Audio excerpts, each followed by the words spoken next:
All right. Well, we are going to get started, but if you'd like to hit the chat button, let us know where you're chiming in from.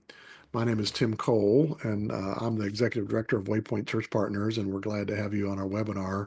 We've been doing this webinar series now for more than 5 years, where we're trying to equip lay leaders in the church to do their area of ministry even better, to thrive in their area. And there's just not a lot of resourcing for a lot of the ministry areas in the church: prayer team, a mission team leader, safety and security team, and others, elders, deacons, and so on. And so we try to have a rotating list of topics that we bring up, and then we try and bring people mostly from within our region to share what they know and can teach us in that particular area. Last month was really for your first impressions team, the top finds from a secret shopper, which we do. I'm actually doing a secret shopper this week, and so that could be useful. The one prior to that was how does a church raise up teenagers for ministry rather than the Christian colleges having to come get our students? How do we send them from our church? And so the one that we're in tonight is for safety and security. And if you go to our Waypoint YouTube channel, if you search for Waypoint Church Partners on YouTube, we've got more than 100 videos organized by playlists. And so you can see just the ones that are safety and security specific. There's about 8 of them on there currently on different kind of areas. And Phil, our presenter tonight, has been a guest with us in the past, along with others that trying to help safety and security teams, which is relatively new. Thinking about the history of the church in America and the church at large over the 2,000 years, it's just been in the last less than 20 years, probably, if you think about a 2,000-year history of the church, that we've had organized safety and security teams in the church, and with a leader and training and things like that. And so we're really thankful to have Phil Murdoch with us tonight. Phil is a great friend of Waypoint, currently the chairman of our board of directors. So it makes him very connected to Waypoint, also leading one of our church plants in Williamsburg or Toano, Virginia. But Phil has an interesting background both in the fire department and with FEMA. Phil, what's the quick version of those two areas that you've been involved with to let them know you're not just some preacher making up stuff? Um, yeah, so I spent over 20 years in the fire service, both as a paid and volunteer firefighter. A couple years ago, I left sort of the fire service. It was time. The church that I'm at was growing. We were a church plant in '06. The church was growing to the point my full-time attention needed to be here. When I left there a couple years ago, I was the fire chief of one of the largest combination fire stations in the state of Virginia. We oversaw almost 100 square miles of county space running fire and EMS. I also have worked with different state and federal agencies. Worked with Task Force 2 out of Virginia Beach, which is a USAR team for FEMA.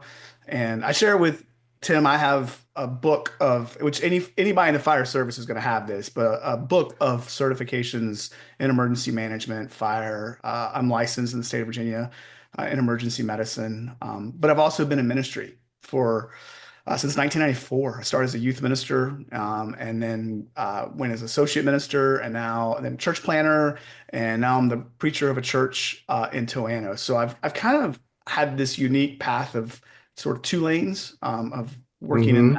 that world, both church and fire. Well, yeah, it's pretty unique. There's not too many of those in there, so we're really thankful. Check out our YouTube channel for some of the other ones. I should have brought up the images from the former one. It seems like the one of the most recent ones you did was the art of de-escalation was one of De-escalation. those, and the other one was fire, typical fire hazards or fire threats for the Yeah. church. We think of other areas as the most imminent threat, but fire is probably more likely than any other threat in your church. And so those are both very good webinars that we have there. And so thanks for joining us to share with us for that. But tonight we're talking about the when it's time to evacuate. And so it reminds me, probably as a kid, being in elementary school and having, fire drills literally, and tornado. I lived in the Midwest at times, and so tornado drills were very common. And old enough that We might have had some other drills as well, some military Duck and cover. drill. Yes, it reminds me of that. But also as a church planter, my wife was our children's minister for in multiple churches, and we met in a movie theater in both of our churches that we planted. So I just the image that I have of evacuation practice is we had these big plastic like laundry bins that would just roll right on the trailer for all the kids stuff, and they were Mhm. like bright red, bright yellow, bright blue. And but for the evacuation, Lisa would do it at least once a year, if not more often, where they would practice evacuating. And so they would just throw all the kids in these bins, which they thought it was the best thing. It was like a roller coaster ride, and then push the bin right out the back door into the alley behind the movie theater and beyond to the kind of the rendezvous point. So that's what's in my mind as far as evacuation is how you evacuate out of a movie theater quickly Right. and efficiently and in a place that everybody knows. And so, but for a lot of our churches that we deal with, their properties are older or more complex or been built onto multiple times. And so thinking about those kind of things that you can really help us out a little bit. And so Phil, I'm going to give you the stage. I'll kind of run your slides with you as you Okay. go along. Okay. But thanks for sharing with us. And if you want to jump right into kind of the impetus behind what we're getting into tonight. Yeah, sure. So, you talked about this has really been more on the radar in the last 20 years in our churches, and there's a reason for that. It started, Columbine in particular changed everything. I'm sitting in some classes Mm, right now, and in the classes that I'm in, we are looking at everything from Columbine to Aurora to the Las Vegas shooting to even Charlottesville and the situation there. And so as these events sort of increase in frequency, we're thinking about things that maybe before we didn't have to think of, and that's making us think also in maybe some directions that we neglected. And so evacuations in particular is one of them. I know I grew up, at a church, and probably for the first 20 plus years of ministry, we never talked about evacuation. We never did an evacuation drill. We just sort of assumed if something goes down, we'll figure it out. I mean, how hard is it to just get out? Right? Just get out of the building. Just mm. get out, get somewhere safe. Once we're outside, we'll figure it out. And I just want to sort of say this, probably in many circumstances, that's probably true, right? You get out of the building, you find people, and you sort of figure it out. But the question is, but what happens when you don't? Like, what happens when you can't leave that to chance. You really need to give this thing some thought. And I've said this every time I've been on here with you on the podcast. I believe, that for staff and for key leaders in churches, we have a responsibility to keep our people safe. No one else has that responsibility. We do. And so if we're not having conversations about all the myriad of, wait, we talked, I was on here, we talked about medical teams. We've talked about fire safety. We've talked about all these different things. Doing background checks on people that are working with kids. There's all these things that we have to think of. I believe it's our responsibility to give these things thought and time and think of. And evacuation is one of them. Really, anywhere else, basically, in the country where there's large assemblies, and that's sort of a key word there, assembly locations, whether it be a school, a college, university, or a church, like there should be a plan to evacuate. And one of the things I'll tell you is kids will have no problem with this. Kids are the biggest and easiest and quickest adopters of this in your churches. And the reason for that is it's nothing new to them. They do it at school. They do it at school every Mhm. year, multiple times a year. So when you introduce an evacuation of your children's ministry, that's just normal for them, whether it's a fire drill, a tornado drill, whatever. It's oftentimes the adults who in our churches have the hardest time because it's like, well, why would we do this? Why do we need to do this? But you do. Whether you're a small church or you're a big church, this is something you need to spend time planning and talking about and practicing. And tonight I want to explain a little bit about how to help you do that if you've never done that before. And I'm probably going to talk a lot about LifePoint and share with you a little bit about how we approach it here. I'm not trying to tell you that we do it perfect. It's just the example that's in the closest proximity to me of a church. And we spent a lot of time developing it to do that. So, Tim, if you're going to run slides, the first slide I have up here is just what are some reasons that we might need to evacuate. Like why, people may think, well, just if there's a fire, we would evacuate. Um, you may have a fire. Actually, probably the most common or likely reason for you to evacuate is a fire alarm. Our first Sunday in our building, our very first building that we built and moved into, our fire alarm went off. An HVAC unit burned up, and we had to evacuate. Um, so the question would, if a HVAC unit burned up at your church and the fire alarm's going to go off, how are you going to get people out of that building? Hopefully, you will do it in a safe way that is controlled, not chaotic. But there may be a fire. Something might catch on fire in a kitchen or an outlet, a plug. I put on there medical, and I'll explain that in a little bit. In fact, Tim, if you want to go to the next slide real quick, I just want to use this as an example. The reason why I say medical is I have a little map I created here, and you see this is sort of maybe some typical churches are built this way. You have adult worship on one side. You sort of have this corridor that's in white in the middle. That's office space or a gathering space, a foyer. And then you have kids, maybe an education center on the other side, or maybe the kids are downstairs or whatever it may be. But let's just say in this scenario, someone where that purple star is on the map there. What if someone is there and they're having a seizure and service is about to let out, which means all the kids in the kid space are about to come into the space where the person's having a seizure. Or it's maybe it's a full code. They're having CPR done to them, which if you've ever been around working a code, I've been around plenty of them. It's not something kids need to see. It's hard to watch, and yeah, you don't want to bring kids into that space. So this may be a situation where like, hey, we don't want kids or adults coming into this space right now because this medical emergency is happening. So what's your plan? And again, oftentimes the plan is, well, we'll just push everybody outside and figure it out.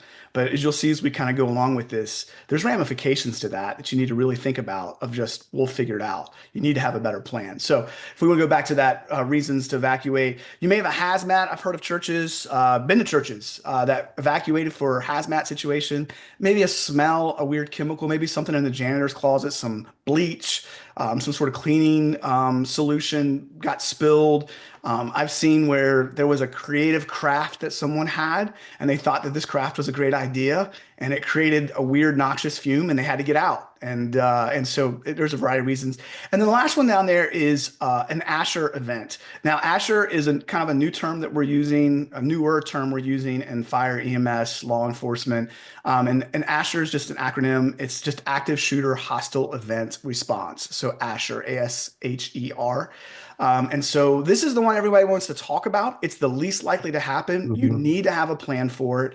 But I like the way Asher works. It's not just the active shooter, it's a hostile event. It could be someone, a fight, punching. I mean, it could be more than just an active shooter. So it's just someone that comes in there with hostile, violent intent. So, and there's more. I mean, I'm giving you just a few. There's a whole variety of reasons why you may need to evacuate your building and why you need to have a plan. So let's talk about that plan. You can go to that next slide there. Coming down here. So the first thing I want to encourage you to do is I want you to, I have on there, assemble a team, assembling a team. And when you really need to develop a team of some key people there in your church to help you put this plan together. I think you're one more down there, Tim, on slides. There you go. This team is really, really important. You don't want to just invite anyone to this team, but there's certain people that you will absolutely mandate be on this team. The first would be your staff, your church staff. They need to be a part of this because right, wrong, fair, unfair, when things go down, people in your church are going to probably first look to the people that they're most familiar with, that they see on a regular basis. They're going to turn to staff because they're going to say, surely you know what to do here. Key leaders, this includes elders, ministry team leaders, your head of your greeting team, your parking team, your worship team, the guy who you'll see in a little bit, the person who does the slides in your services is one of the most important people that are a part of this whole process. So really having those key people, key leaders is really important. I put reps for ministry teams. All of our different ministry teams have a role. Every ministry team at LifePoint has a role in our evacuation plan. And I'll explain that a little bit more. Professional advisor is not a bad idea. That could be your local sheriff, your sheriff's department, police department, fire and EMS. I can assure you, if you call them up and just say, "Hey, we're trying to develop this evacuation plan. We'd love for someone to come out, just kind of tour our building and give us some ideas and insight." Maybe they don't come to every meeting. Maybe they come to your first meeting or your second meeting to just kind of give some insight. Maybe you have someone in your church who is a professional at this, and so you maybe don't need that as much. But that would be a good idea. But your first step is you got to assemble that team and have them sit down and begin to talk through this plan. And what you're going to see here is the plan is far more complex than where do we go. That's like going to be one of the questions, where do we go? But it's far more complex than just where do you go. There's other things that you need to consider. And so let me just give you a few things that your team needs to work on. I want to say this. This is not you're done in a week. You're not done in a month with this.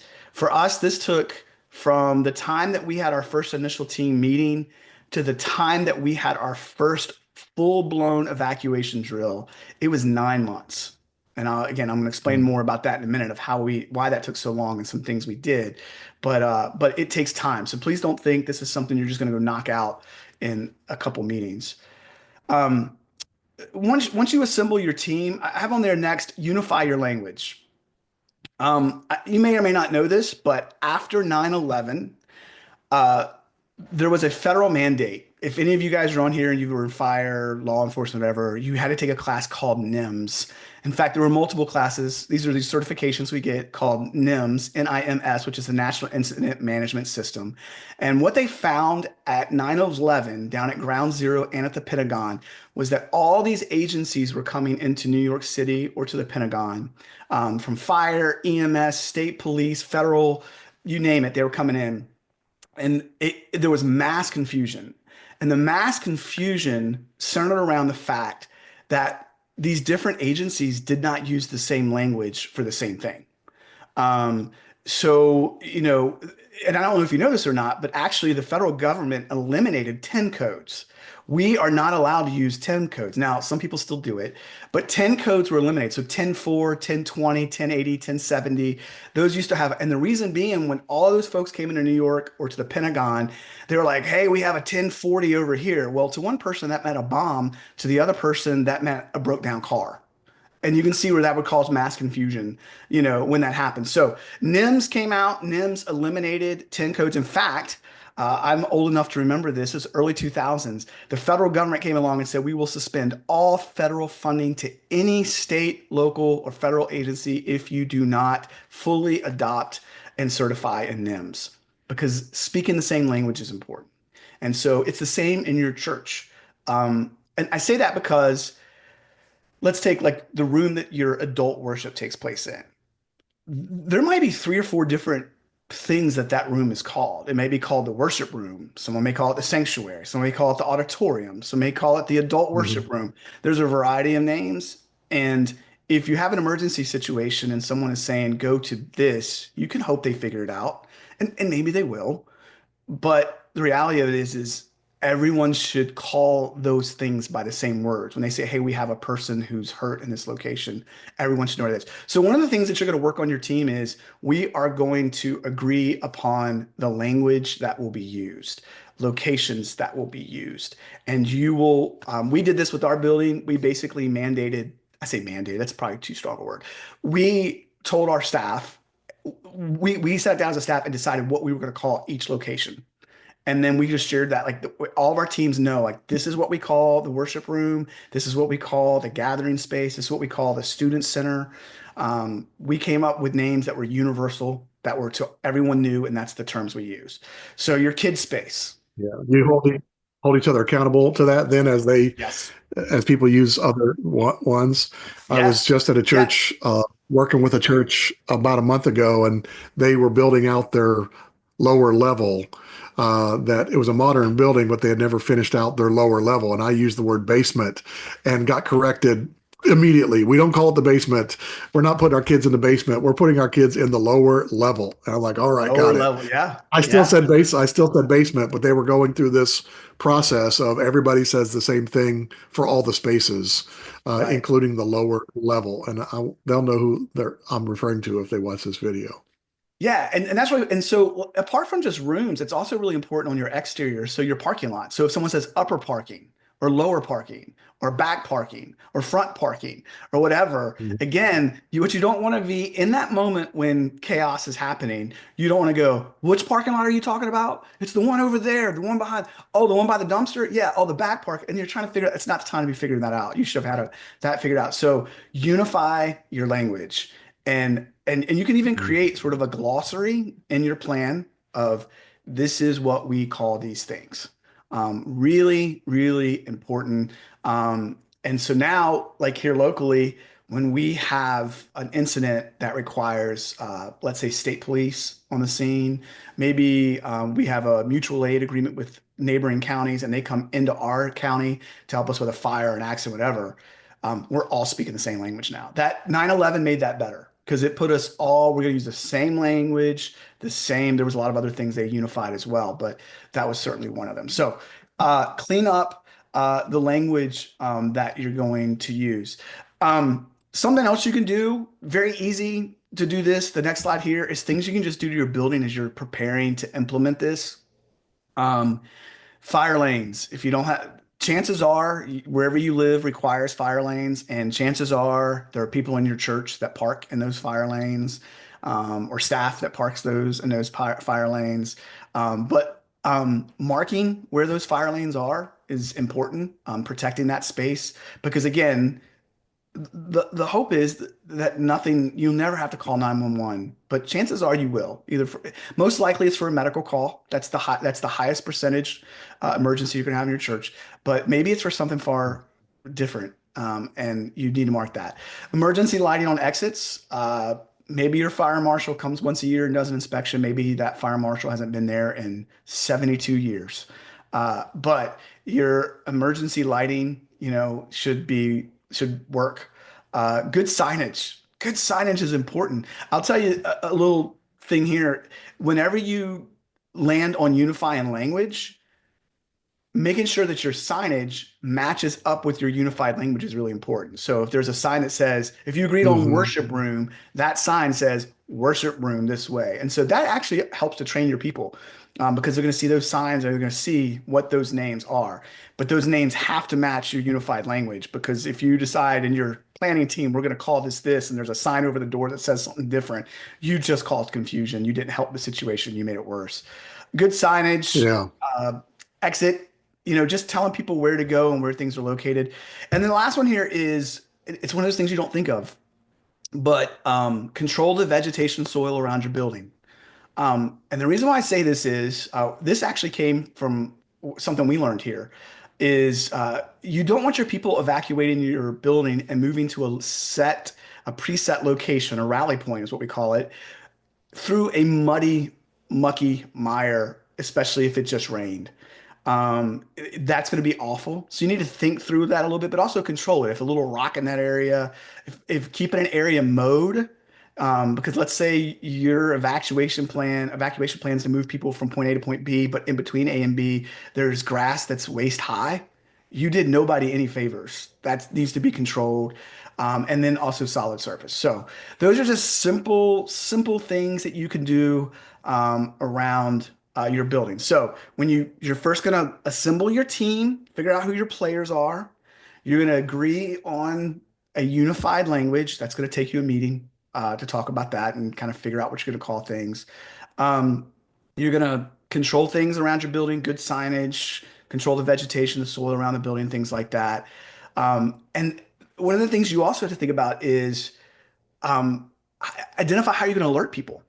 This was one of the biggest things for us that was it was a lot of conversation.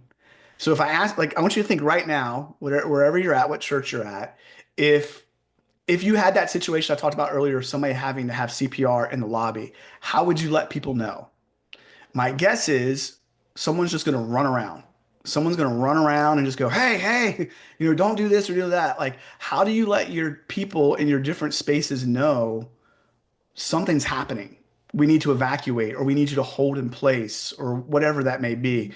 And there's a variety of ways that you can do that. But like, you're going to need to let your kids ministry know, right? You're going to need to let your teen ministry know. If the preacher's on stage and he's preaching, how are you going to let him know? Like, hey, stop preaching. Something's happened. Now, do you just want someone to walk into service and just go, hey, hey, hey, hey, hey, preacher, which is fine. I mean, that works. But there's other ways. We there's radios. All of our different teams have radios that we can use. All of us, we have ways of texting each other. There's actually apps out there. These were developed after the Virginia Tech shooting. A lot of them were where you can text mass people at one time in emergency situations. And there's a bunch of them out there. Most of them are not cheap, just so you know. But there's a way where one person could kind of push a couple buttons and it sends out a mass alert to all your key volunteers, all your key places. You can use that. You can create a text group in your phone that is just, your church emergency, and you click that and it just goes out. But my point is, you need to have a plan. I want to show you guys this. So when I'm on stage, obviously if something's going down, I don't know. Our AV team who does our slides they have 3 of these in the back of the AV booth. And all they do is they click these in the back simultaneously if something's going down that I need to know about. And when I see this, because it's really bright, when I see that on stage, I know something's happening. And our slide team has 5 different prepared slides for me that they throw on the screen that only I can see. We have a confidence screen. And so I can see that, and it tells me like, hey, there's a medical emergency, or hey, we need to evacuate now. It just eliminates the whole someone running in going, hey, hey, we gotta get out of here, or this is what's going on. Any way that you can kind of reduce um, chaos is a good thing. So maybe that's like not going to work at all for you. I totally get this. This is customizable, it's scalable. Figure out what is the best way to let people know. Because if you have the best plan in the world, you spend months developing a plan, but you have no way of letting people know that they need to implement the plan, it's worthless, right? It's absolutely worthless. So I put on I think that one slide, Paul Revere, like that's one way you can do it, which is that Paul Revere is the guy that runs around and says the British is coming, British are coming, but instead of British, it's like we gotta get out of here. Um, but you probably want to come up with some hybrid solution. I would say redundancy is good. Come up with 2 ways you can do that. Any questions on that, Tim? No, and I can remind people, Phil's doing great, but there's a Q&A button at the bottom of your screen, not the chat Yes. button, that we get a queue over on the side. And so if you think of a question, go ahead and type it in as soon as you think of it. And we may be able to get it to it right then, or at another pause, or at worst, after the fact, we'll have a record of the people that asked a question. So if you got a question for Phil about your specific situation, hit the Q&A button and let us know. All right. So you assembled your team, you've unified your language, you've done the things to your building that need to be done. You've identified how you're going to alert everyone in the building and the different locations that they may be. And that even becomes more complex if you have multiple buildings that aren't connected, how that works. But you're going to think through that with your team. And then you're going to get to the part where everybody kind of wants to start at, which is you got to determine where everyone's going to go.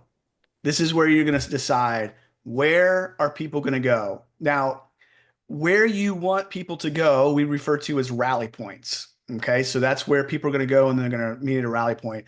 I put on there, everyone should not end up at the same location, and I cannot stress that enough.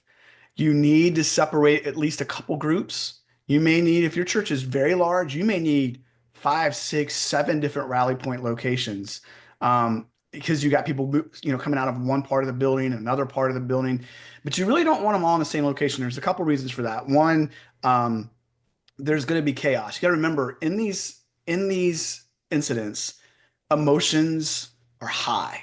Um, some people are really, really good in very chaotic, high stress situations. They just like a duck on water, man. Like they just go, they're good. Other people, not so much. Um, and in particular, parents who can't find their kids. And we're going to talk about that here in a Hmm. moment. It becomes a high stressor event, but you're going to want to separate them. The other thing is just from a safety standpoint, if you do have an active shooter situation, what you don't want to do is hurt everybody into one big pile somewhere. You kind of want to break into separate groups. It's just wise to do that. I put on there, it should be a place that is not weather dependent. I will just say this for most of our churches, there isn't multiple large covered buildings outside of the buildings we're using to go to. So think shade. Let's just say you gotta evacuate on a 96-degree day in Virginia, or North Carolina or Maryland, wherever you may be, and it's humid, and you got 87-year-old granny out there, and you just stuck her in the sun for the next hour while fire shows up and she can't get to her car. Um, yeah, a little pre-planning will save some of that. So if there's a place there where there's shade, if there's a place where we have like a garage, like a shed, and there's chairs in there, and one of the things that we taught our teams about is like, hey, if we're stuck outside, go grab some of those chairs out of there. If we can't go back into the main building, so think through that.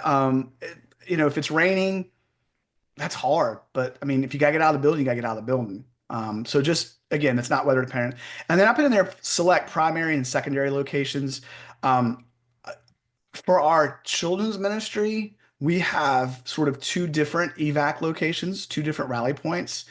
Um, Without going into a whole lot of details, I'm not going to share where those are, but we have one location and then we have a secondary location. They're different, and I'll explain that in a minute of why that's the case, because I'm going to explain some terms here in a little bit. But I'm going to go to this next slide here. This is a map of the building. So this is back to our scenario. We're gonna run this here, and we have kids and we have adults on the left side.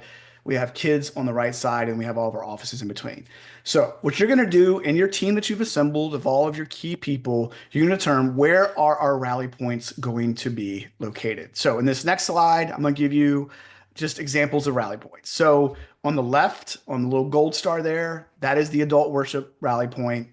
That's where we're going to send all the adults when they leave the service. Kids are going to go out the other side of the building over to the side.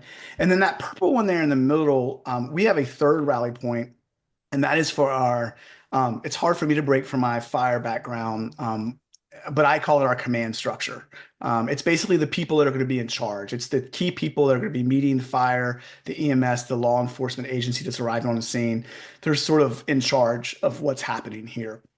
So they're separated. They're not in the big group. They're not in the children's group. They're not in the adult group. They're in between, and they're really, really critical of what's going to go on. So at this point, if you've evacuated the building, all of our people in our different rally points have radios.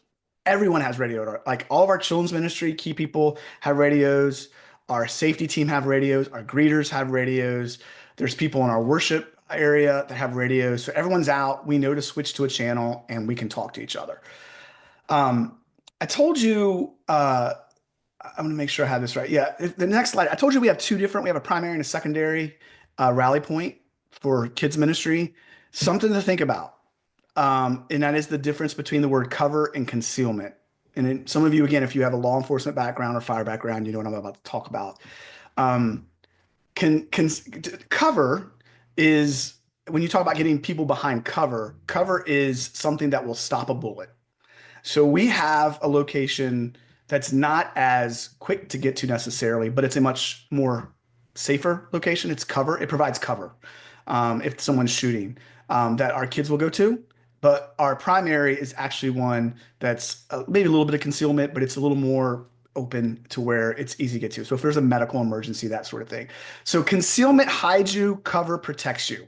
So when you're thinking about where your rally points are going to be, um, think about some of these things. Like where, if we had an Asher event, where could we get people to that provided a little bit of cover, or maybe even a little bit of, if not cover, concealment to keep people safe? Maybe you're in a big farm field and you can't do that. It's just everybody's going to be out in the open. Yeah, maybe you have a shed, maybe you have whatever.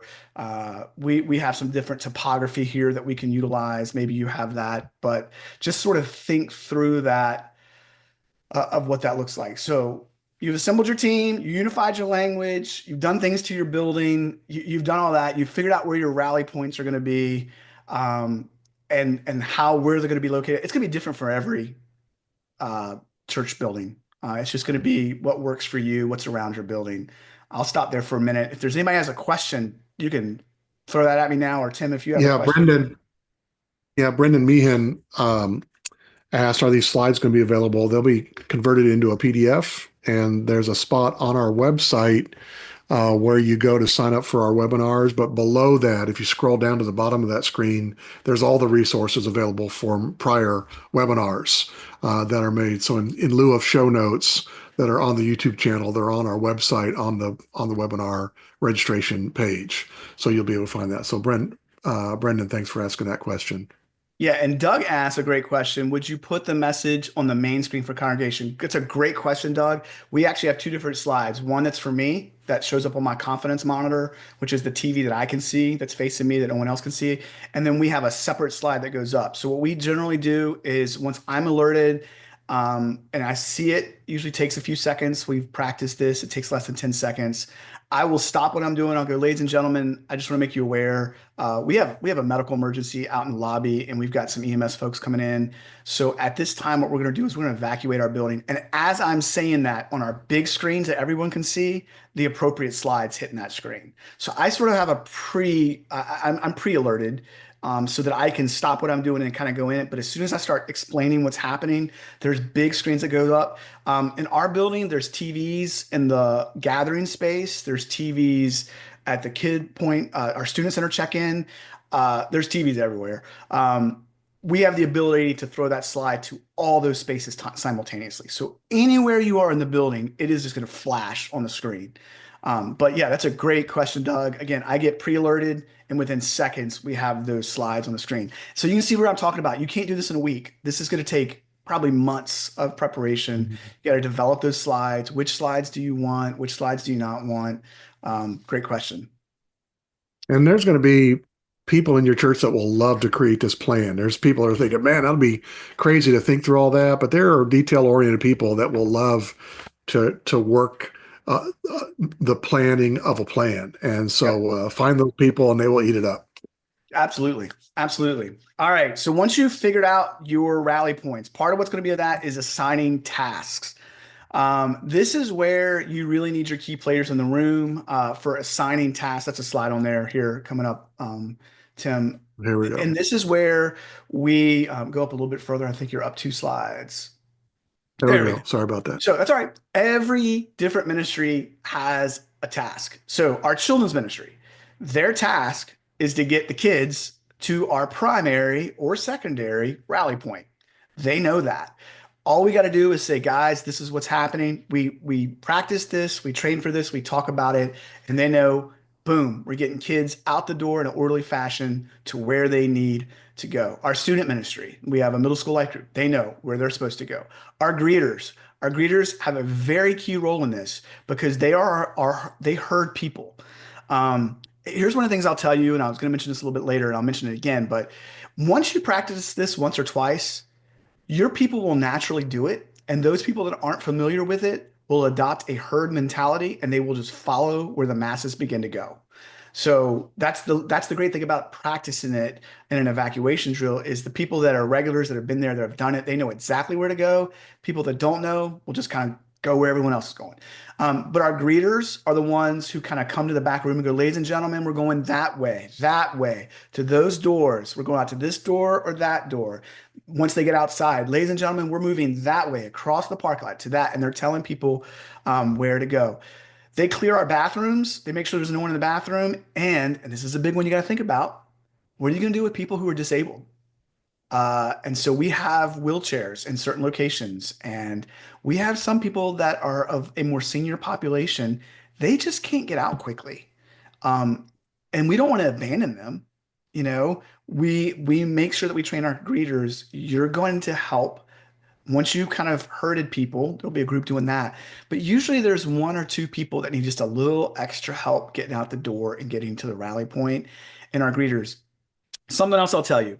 Uh, let your teams know that if there is an emergency, not only are the people scheduled for that day now activated, but on some of our teams, it does not matter whether or not you were scheduled for that day. If we have an emergency, you are activated. So if you're not a greeter that day, that's okay. I still need you hurting people. I need you helping people with disabilities. I need you somebody checking the bathrooms. Safety team, I don't care that you're off today. If we have an Asher event, if we have a medical emergency, I need you to do your role, just as if you were working that day. So that's that education part.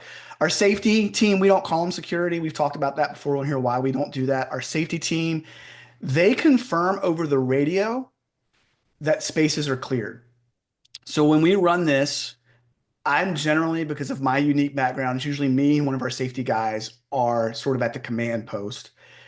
Our safety team, we'll hear them on the radio go, uh, safety team, worship room is clear. And I'll go, Roger that, worship room is clear. Somebody will go check the children's space. Children's space is clear. Bathrooms are clear. And that's just our safety team are the last ones out of the building. They're just letting us know all these spaces are cleared.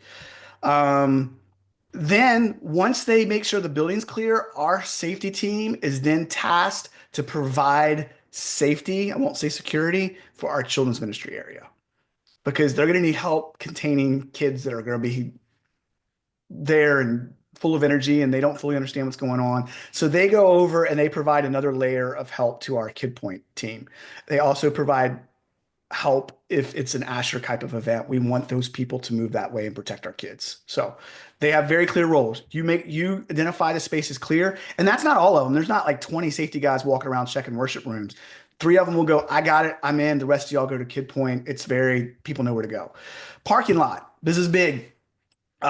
People, once they exit your building, what's the first thing they're going to want to do? It's service is over. They're going to want to go to their cars, get in their cars, and leave. The problem is if you have an Asher event or a medical emergency or a fire, you don't want people getting in their cars and causing congestion in the parking lot and at the entrance and exits of the building because all those agencies are going to be coming in.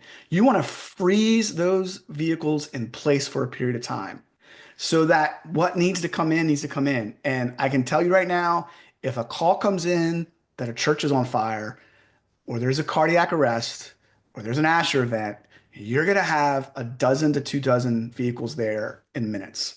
It's just going to happen. So our parking lot team, they are trained to immediately when it happens to go freeze our parking lot. Nobody gets in their cars and leaves. Now we're not going to fight somebody over it. Some people are like, no, I'm just leaving. We're just like, can you just, and our drills take 5 minutes. We're like, can you just stay and not leave yet? And there's another reason for that. I'll explain in a minute. Our staff, here's what we do at all of our rally points. There is a staff in charge of that rally point. The reason for that, staff are the ones who are most likely to be there on Sunday morning. So we have multiple staff in charge of rally points. So if for some reason one person's not there, there's a person in charge of that. And this is the person that's communicating on the radio back to the command person, but they're also the person communicating to the people there. So our parking lot team freezes everybody in space. Our staff team is in charge and of each individual rally point. So ever how many rally points you set up, you need to have someone that you can train with regularly, not just on Sunday morning, and who are 95% chance they're going to be there if something happens. And for us, that's our staff. And then you're going to have a couple people who are kind of in charge. They're sort of the point person. I say select 2 people, and I would recommend you allowing those people to be people that have a background in fire, EMS, or LEA, because they're going to speak the language when those agencies show up. So that's that unified language thing again. So when they show up, they're not hearing just someone has no background in that talking to them and explaining what's going on. They're explaining, it's on the Bravo Charlie corner of the building. It's at, that's just that language we use. So having someone with that background is it's going to be beneficial to you. So, all right, so let's go down to our next slide. So, which is the scenario again. So here, you got your rally points. You got a staff person, probably 2 staff people, depending on the size of your church. I realize some churches on here might go, we have 1 full-time staff person. Okay, well then it's whoever, choose people that are most likely to be there 90% of the time on a Sunday morning. that you can trust to work in that role. So for us, each one of our rally points has at least one, if not two, staff people in charge of those rally points and then move. The other thing that we developed in our conversation, and this all came in our planning, was we need to develop go bags for all of our teams. And what I mean by go bags is the first time that we did a scenario, a practice run of this without the whole church, we identified quickly some weaknesses we had. One of the biggest was a megaphone. If you've got a large church, and let's say you have a rally point that might have a couple hundred people in it, how are you going to yell to 200 people to get them to know what you're asking them to do? Whether it's move further into the woods or, hey, folks, we're getting ready to release you, or hey, please don't go to your cars right now. Whatever it is you're trying to communicate, you're not going to want to do that hollering. So all of our go bags for our teams and our staff know where they are. All of our different teams know they have a megaphone because we realized really quick a megaphone makes it a whole lot easier to communicate with everybody. The next thing is a first aid kit. This doesn't have to be some crazy. I did a whole podcast on here about medical bags. It doesn't have to be, a crazy medical bag, but just something people are going to trip and fall. If it's a real emergency, they might get scared. They may try to run. They may trip. They may fall. If it's a Asher style event, you may have people really hurt. So a first aid kit is really, really good to have. Keep an extra radio in the bag because maybe you need to hand someone a radio and go, I need you to listen to this radio. Surveyor's tape. So surveyor's tape's great, especially for children's ministry, because you can create boundaries of where you want the kids to stay in really quick with surveyor's tape. So if you got like for our children's ministry, there could be anywhere from 200 to 250 people here, kids here on Sunday morning. So let's say there's 100, 125 in a service. They want to corral those kids in a space. They can run surveyor's tape out there. So maybe that reflective vest, our safety teams all have reflective vest. Our parking teams have reflective vests. It just kind of helps to identify real quick who's who. And then this is one of those and miscellaneous things, a battery charger. Because if you're going to be stuck outside for a long period of time and your phone's dying and you're like, man, I really wish I had a phone charger right now, but we can't go in the building. Just having one of those little $20 phone chargers in there. Just you come up with your team. This is the fun part. Like come up with your team. What do we want in our go bag? Ours are orange. There you go.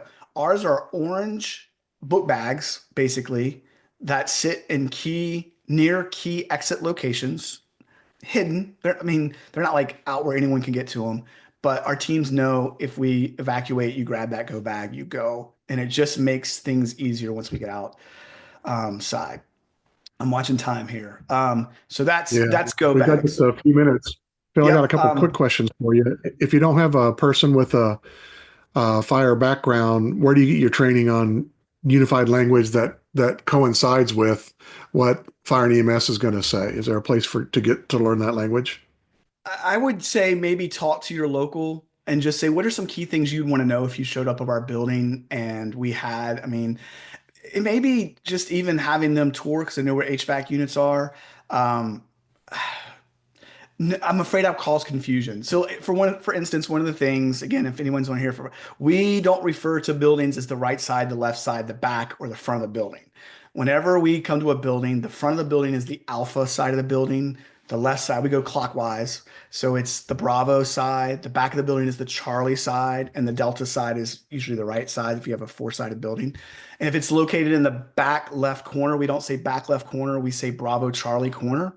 And that's unified language. I don't know that your people need to learn that to tell them when they come, but just some simple things. If you have people in your church that understand that, use them. If you don't, that's okay. The people that showing up from those different agencies are professional enough that they will figure it out with the information you give them. Yeah. How about that? Yeah. Other question is real quick. What's the radios that are good and affordable? Oh boy, I didn't put that slide in here. When I did the medical podcast, I actually had a slide that listed about 6 different radios that are out there. You can spend a ton of money on radios. I don't recommend that, but I also say don't go get the Walmart Motorola ones. Spend a little bit of money, a couple $100 a radio, $250 a radio, will be more than enough for most churches. Get a multi-channel. For us, our children's ministry stays on one channel, our safety team stays on one channel, but we also have an open channel that if there's something that's needed, we can switch to, that everyone can go to in a situation like this. All All right. right, go Let's ahead. move right along real quick. Yep, yep, here we go. Develop a parent reunification plan. Whenever I put these together, I'm afraid I don't have enough information, and we have almost too much. All right, this is one of the most important parts of your plan that will take time. Is you've got to develop a way to. This is the reason why we don't want everyone going out together, was because kids. How are you going to guarantee that the right kid went home with the right parent? Because if it's all just everyone coming out together and it's chaos and everyone is in the same space and it's high stress, it's high this, all of a sudden your children's center is going to look around and go, all those kids went, but we can't tell you with certainty that they went home with the right parents. Or the mother comes up to you and goes, I'm looking for little Johnny, but you let little Johnny go home with grandma because grandma was going to take him. But now there's just all this confusion that's happening. So keep kids safe and contained. When you take them out, they need to stay corralled together with your children's ministry volunteers. Have your proper documentation. If it's a printed registration sheet of who signed in that day, maybe they have badges on or name tags on. Just whatever you use to normally release the kids, be prepared to do that outside. That way you can do it in a controlled, safe, reliable way. Have a plan for parental confirmation. That's whole badge. I have an ID. They have an ID, and control the release of kids. One of the things we do is we don't let all the kids go at one time. We try to small groups at a time if we can. I do that, and just understand it's emotional, especially if something bad just went down. Uh, let me just real quick go to that next slide, just real quick. Here's one, like for instance, this would be we release parents from the gold star to go to the red star. The purple star, the command people are going to be the ones that do that over the radio. They're going to come over the radio and go, so and so, gold star, rally point, please now release your parents to our children's ministry. We're holding the parking lot still now. And you see why we're holding the parking lot still, because now we got parents and families potentially moving through the parking lot to go get their kids, and cars are moving everywhere. So that's why we locked down the parking lot. This is just another different options. This is the last thing I'll say. Go to the next slide.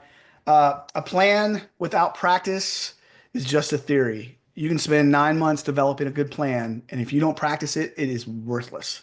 You got to practice it. Let me give you real quick 3 ways to practice that. Number one is this next slide, which is do a tabletop exercise. A tabletop exercise doesn't have to actually be on a tabletop. It's where you invite some people in a room. Here's a picture coming up on the next slide. And you have a whiteboard and you just basically simulate a situation. You say, okay, everybody, it's Sunday morning. It's raining outside. Someone just had a heart attack in our lobby. What are we doing? And we're just walking through it. Okay, Kid Point or Children's Ministry, what are you guys doing? Greeters, what are you guys doing? And you just walk through and simulate it verbally. The next, after you've done a couple tabletop exercises and you've done a few different scenarios, do a tabletop active shooter, tabletop medical, tabletop fire. Practice the plan, but don't do it with all your people on a Sunday morning. Ask all your different volunteers that serve on different teams to be there for a Sunday afternoon. You may get 70, 80, ever how many people there, and practice it. But just with volunteers. It's a very small sampling. And so we did that, and then we did an evaluation afterwards. What worked well, what work well. Do that as many times, as many tabletop as you need to do to feel comfortable, as many practicing with volunteers as you need to do to feel comfortable. And then I think it's next slide is practice it on a Sunday morning. We do this once a year. I suggest spring or fall. Do not do it.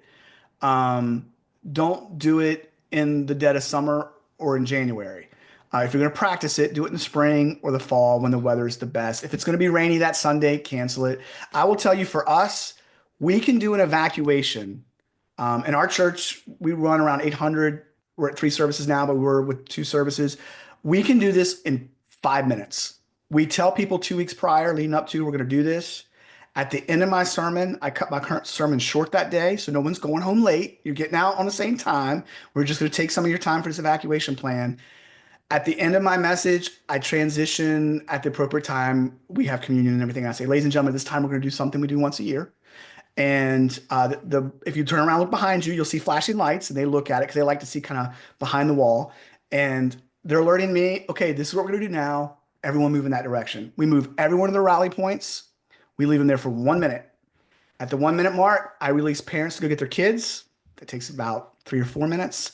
And once we know all the parents are over with the kids, I say, ladies and gentlemen, this concludes our evacuation drill. Thanks for participating. And then we let everyone move to the parking lot to their cars. It takes 5 minutes. So we do that once a year. And Awesome.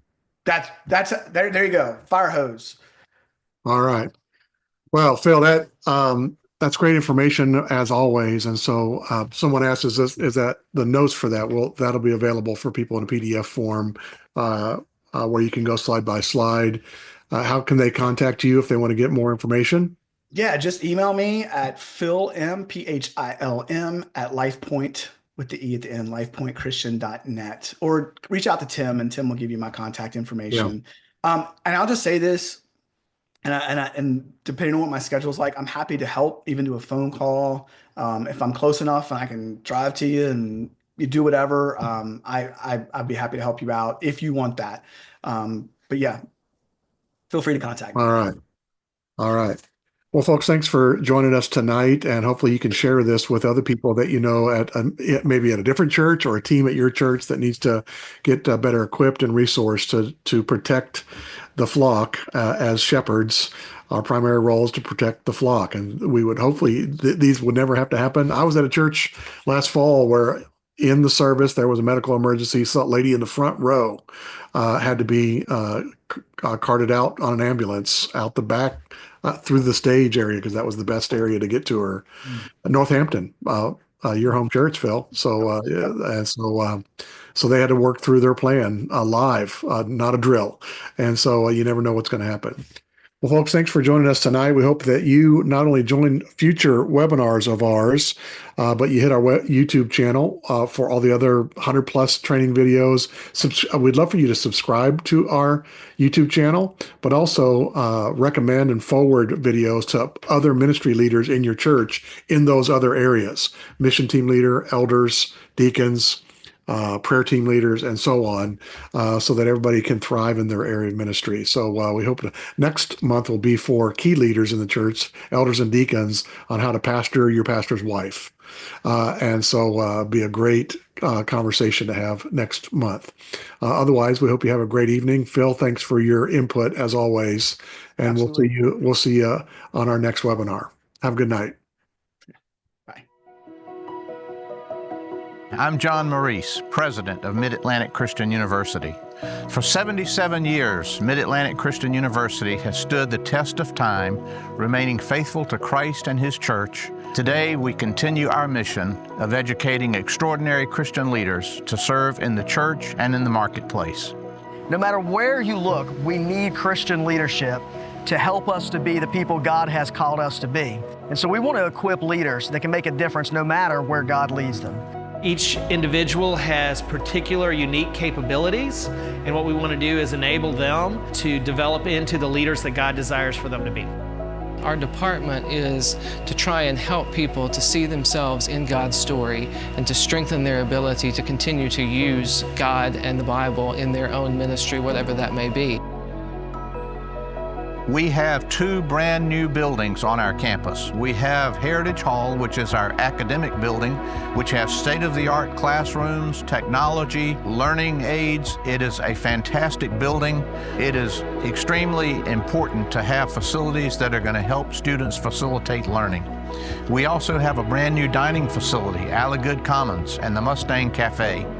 And it is a great asset and a resource for us as it helps establish a place of community for all of our students, staff, and faculty, and even community members who come and share meals in our cafeteria. We are blessed indeed by the campus that God has given us to use for His glory. Mid-Atlantic Christian University would not be able to exist if it were not for our donors, whether they are individuals or churches who support us regularly with finances and with prayer. We exist only by the grace of God. My favorite part about serving is seeing the students grow. To see freshmen come in, often not knowing what they want to do in life, and to see them to develop into the leaders God's called them to be, and then go out and make a difference. I love hearing the stories of students and hearing their journeys and to help them as best I can to become who God's called them to be. I am excited about what God is going to do to impact the world through this institution. and Mid-Atlantic is glad to be a part of God's plan.